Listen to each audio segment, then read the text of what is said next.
This next person is asking, Alisa, how do you deal with criticism and attacks? I love your faith and joy in the Lord. Well, I appreciate that, and I thank you for that. I don't always feel the joy. I'll be honest with you. There are days when I feel kind of down, and the criticisms can be a lot sometimes. And so the way I generally approach criticism is, first of all, I have boundaries. So I don't actually see a ton of it. I have a wonderful social media team that runs all of that for me. And if I need to see something, they will make sure I see it. But some of just the more nasty comments and those sorts of character assassinations, those kinds of things, a lot of those I really just, they're not a part of my daily life. My daily life is trying to please the Lord, trying to be a good wife and a good mom, and walk in this particular purpose, or you might call it I believe we all have the same calling, which is to glorify God wherever we are. But this particular way that my calling is walking itself out in the world through this ministry of apologetics and podcasting and writing books, I'm trying to be faithful to that. But ultimately, my life is not really revolving around the criticism. But when I do see criticism, I always want to be open. So that's the first way I approach it. If somebody's just telling me, you're ugly and you're stupid and all that those are just ad hominem attacks. I don't pay attention to those. But if somebody has a legitimate critique of something maybe that I have said, or something that I have taught or written, I do try to ask myself some questions. Number one, am I being defensive because I want to be right? I ask that question first. And then when I resolve that, I might ask, is anything that this person is saying valid? Is there a point here? Have I missed something? Have I mischaracterized something?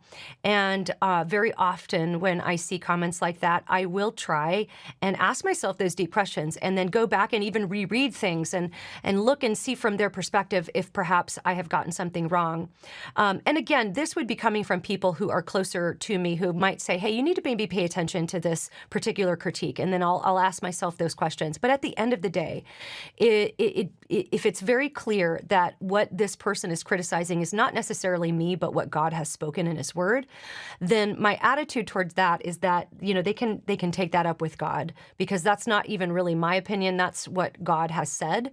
And so, of course, we're all fallible. I'm fallible. I can get that wrong. So I always want to be open to correction. I always want to be open to changing my mind on certain theological positions where I might be led to understand the Bible better than I had before. I think we should all have that attitude. So I always want to do that. And so when it's those types of criticisms, I try to receive them with an open heart. But so much of what is out there on social media doesn't work like that. It's just mostly ad hominem, which is a logical fallacy. It's an error in logic when somebody attacks you, the person, rather than what you're actually saying. And I find that very often, maybe 80 to 90% of the critiques that I've seen of what I'm saying and what my ministry is are things like, oh, you're not qualified to say that because you're a singer, or you're not very smart, or this or that, or whatever it might be. And those just aren't really valid critiques. A valid critique would be like, here's what you said, here's why I believe that's false. And those are the ones that I'll be much more likely to pay attention to. But yet again, even with those, I can't pay attention to everything, because I have a ministry that is putting content out into the world, and I try to always focus on learning and producing content. And yet again, if the people I'm accountable to in my life bring a critique forward, I'm going to take that very seriously, and I will change my mind. I have done that 2 or 3 times, even throughout my public ministry, where I publicly repented with an episode I had Christopher Yu on for realizing that I had bought into some language that is used in side B theology. Side B theology being the perspective of people who would call themselves Christians, who would say that marriage is between one man and one woman, but they would embrace gayness or homosexuality or the trans ideology as a personal fixed identity. And although I never would have gone that far to have said that I affirm those things, I did buy into some of the language. So publicly on air with Christopher Yuan, I repented of that.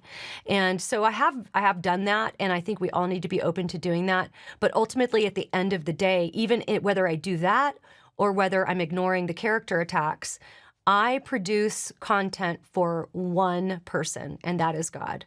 I want to be able to look God face to face when I am before him and say, I did what I did to please you. And I think it's only when we get other people's opinions in our hearts and minds that we can start really going off a cliff, or that's when the train can go off the tracks. And so that's something I take very seriously, and it's something that I try to remind myself of constantly.